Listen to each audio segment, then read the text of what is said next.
ಜೈ ಶ್ರೀರಾಮ್. ಜೈ ಶ್ರೀರಾಮ್. ಜೈ ಶ್ರೀರಾಮ್. ಜೈ ಶ್ರೀರಾಮ್.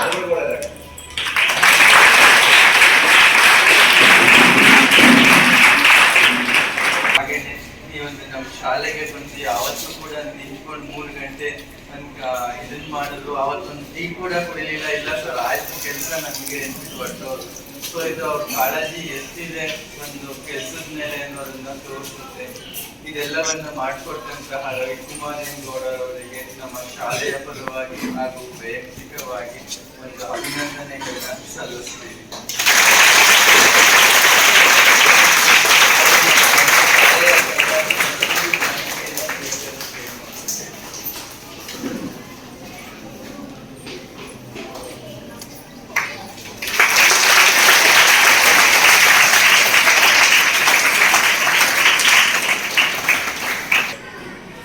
ಶಾಲೆಗೆ ಆಗಮಿಸಿರ್ತಕ್ಕಂತಹ ರವಿಕುಮಾರ್ ಗೌಡ ಅವರಿಗೆ ಶಾಲೆಯ ಪರವಾಗಿ ಹಾಗೂ ವೈಯಕ್ತಿಕವಾಗಿ ಸ್ವಾಗತವನ್ನು ಕೋರುತ್ತೇವೆ.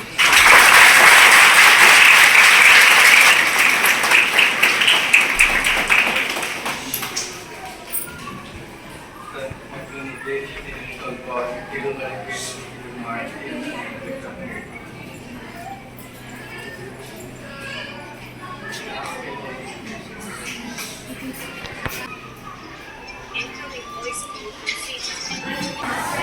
Good morning.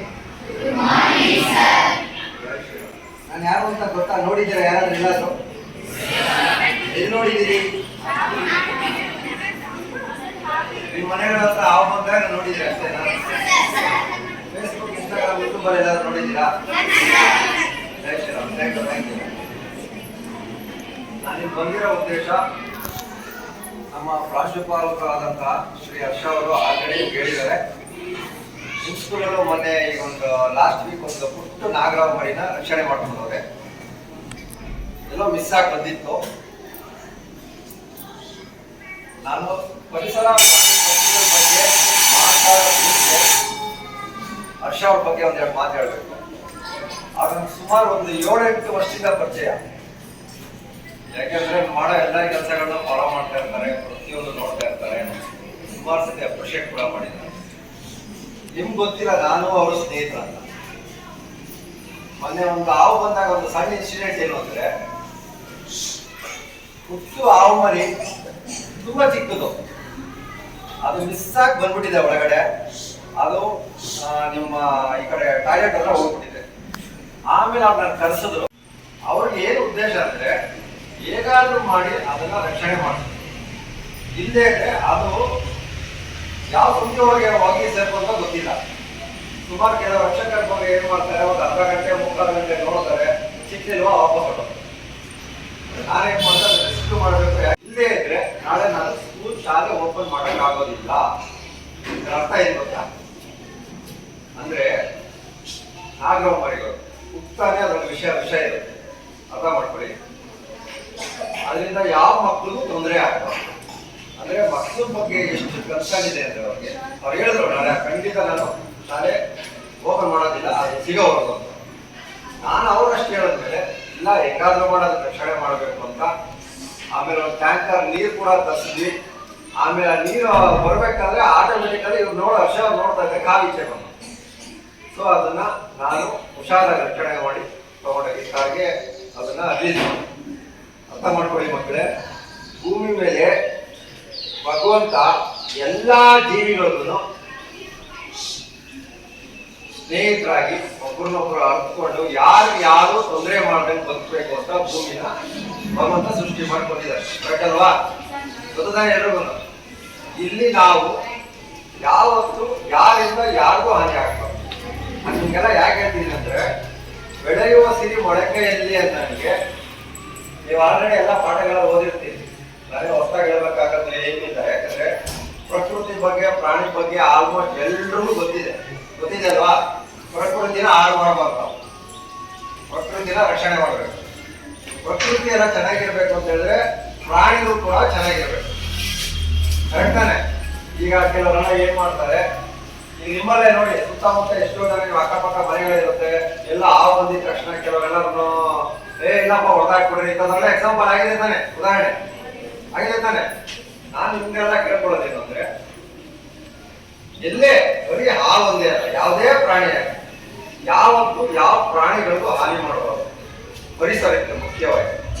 ಗೊತ್ತಾಯ್ತಲ್ಲ? ನೀವು ಇನ್ನೊಂದು ಅವೇರ್ನೆಸ್ ಕೊಡ್ಬೇಕು, ನಿಮ್ಮ ಪೇರೆಂಟ್ಸ್ ಅವೇರ್ನೆಸ್ ಕೊಡ್ರಿ. ಯಾಕೆಂದ್ರೆ ಅವ್ರು ಅವಾಗಿನ ಕಾಲದಲ್ಲಿ ಬಂದಿರ್ತಾರೆ, ಕೆಲವರೆಲ್ಲ ತಾವು ತಮ್ಮ ಜೀವನ, ತಮ್ಮ ಮಕ್ಕಳು ಅವ್ರು ಬೆಳೆಸ್ಬೇಕು, ಓದಿಸ್ಬೇಕು, ಈ ರೀತಿ ಇರುತ್ತೆ. ಬಟ್ ಮಕ್ಕಳಿಂದ ಪೇರೆಂಟ್ಸ್ಗಳಿಗೂ ಒಳ್ಳೆ ಮೆಸೇಜ್ ಹೋಗುತ್ತೆ, ಅಕ್ಕಪಕ್ಕದಲ್ಲಿರೋರ್ಗೂ ಮೆಸೇಜ್ ಹೋಗುತ್ತೆ. ಅರ್ಥ ಮಾಡ್ಕೊಳ್ಳಿ.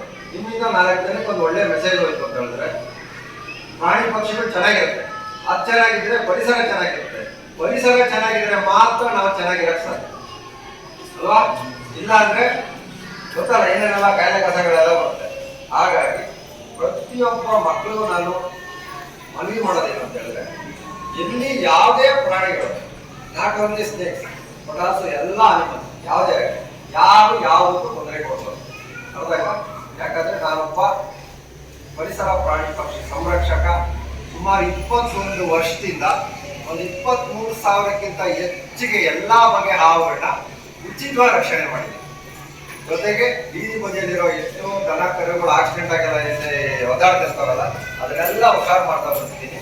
ನಾನು ನಿಮ್ಗೆ ಹೇಳೋದೇನು ಅಂದ್ರೆ, ನೀವು ಒಂಥರ ಒಂದು ಅವೇರ್ನೆಸ್ ಕ್ರಿಯೇಟ್ ಆಗ್ಬೇಕು. ಯಾಕೆಂದ್ರೆ ಈಗಿನ ಯೂತ್ಸೇ ಮುಂದೆ ನಾಯಕರು ನೀವು. ನಿಮ್ಮಿಂದ ಎಲ್ಲರಿಗೂ ಒಂದು ಮೆಸೇಜ್ ಹೋಯ್ತು ಅಂತ ಹೇಳಿದ್ರೆ ಪ್ರಕೃತಿ ಪ್ರಾಣಿ ಪಕ್ಷಿಗಳು ಚೆನ್ನಾಗಿದೆ. ಅರ್ಥ ಆಯ್ತಾ ಎಲ್ರಿಗೂ? ಎಲ್ಲರೂ ಹೇಳಿದ್ ಮಾಡ್ತೀರಾ? ಅಥವಾ ಯಾರೋ ಬಂದ್ರು, ಬೆಳಿಗ್ಗೆ ಬಂದು ಒಂದು 10 ನಿಮಿಷ ಮಾತಾಡ್ಕೊಂಡು ಹೋಗ್ಬಿಟ್ರು, ಏನೋ ಆಯ್ತಪ್ಪ ಒಂದು ಏನೋ ಟೈಮ್ ವೇಸ್ಟ್ ಆಯ್ತು ಅಂತ ಯಾರು ಅನ್ಕೋಬೇಡಿ. ಅರ್ಥ ಆಯ್ತಾ?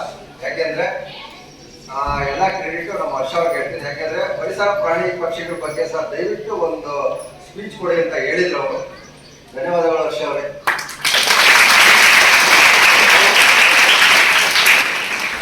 ಅವರು ಕೂಡ ಎಷ್ಟು ಕಷ್ಟಪಟ್ಟು ಎಷ್ಟು ವರ್ಷಗಳಿಂದ ಒಂದು ಸಂಸ್ಥೆ ನಡೆಸ್ಕೊಂಡು ಬಂದು ಎಲ್ಲ ಮಕ್ಕಳಿಗೆ ಎಲ್ಲ ಕಡೆ ಶಾಲೆಗಳು ನೋಡಿದ್ದೀನಿ.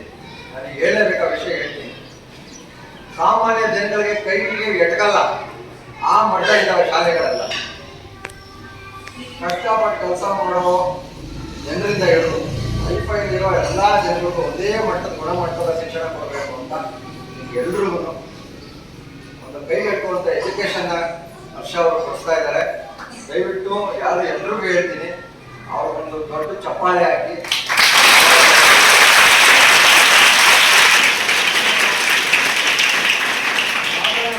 ಏನಿದೆ ಇನ್ನೂ ದೊಡ್ಡ ಮಟ್ಟದಲ್ಲಿ ಬೆಳಿಬೇಕು. ನಾನು ಅವರು ಪ್ರತಿಯೊಂದು ಕಾರ್ಯಕ್ರಮಗಳೆಲ್ಲ ನೋಡ್ತಾ ಇರ್ತೀನಿ, ನೀವು ಮತ್ತೆ ಫೇಸ್ಬುಕ್ ಅಲ್ಲಿ ಶೇರ್ ಮಾಡಿದಾಗ. ಯಾಕೆಂದ್ರೆ ಸುತ್ತಮುತ್ತ 100 ಶಾಲೆಗಳಿದೆ.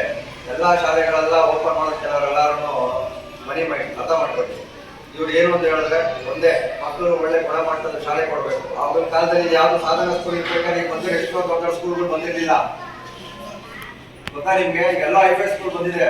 ಸ್ಕೂಲ್ ಓಪನ್ ಮಾಡ್ತಾ ಇದ್ದಂಗೆ ಎಲ್ಲಾ ತರ ಬಂಡವಾಳ ಹಾಕಿ ಏನೇನೆಲ್ಲ ಮಾಡ್ತಾರೆ. ಜನಗಳು ಅದನ್ನು ಏನು ಅಂದ್ರೆ ಅದನ್ನ ಮನಸ್ಸು ಹೊತ್ತೆ, ಇಲ್ಲಪ್ಪ ಒಳ್ಳೆ ಸ್ಕೂಲ್ ದೊಡ್ಡ ಸ್ಕೂಲ್ ಎಲ್ಲ ಇದೆ ಅಂತ ಹೋಗ್ತಾರೆ. ಅದೇನು ಇಲ್ಲ.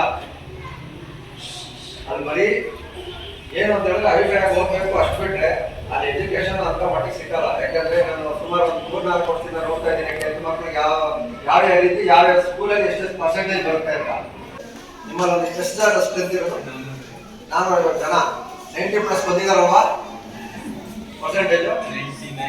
99. ಅರ್ಥ ಮಾಡ್ಕೊಳ್ಳಿ ಯಾವ ರೀತಿ ಗುಣಮಟ್ಟದ ಶಿಕ್ಷಣ ಇರ್ಬೋದು ಅಂತ. ಅರ್ಥ ಆಯ್ತಾ? ಸಾಧಾರಣ ಸ್ಕೂಲಲ್ಲಿ ಇನ್ನೂ ಎತ್ತರಕ್ಕೆ ಬೆಳಿಬೇಕು. ಮತ್ತೆ ಮುಖ್ಯವಾಗಿ ನೀವೆಲ್ಲ ಪರಿಸರ ಪ್ರಾಣಿ ಪಕ್ಷಿಗಳ ರಕ್ಷಣೆ ಮಾಡಬೇಕು. ಓಕೆನಾ? ಜೈ ಶ್ರೀರಾಮ್. ಜೈ ಶ್ರೀರಾಮ್. ಎಲ್ರಿಗೂ ಒಳ್ಳೆಯದಾಗಲಿ.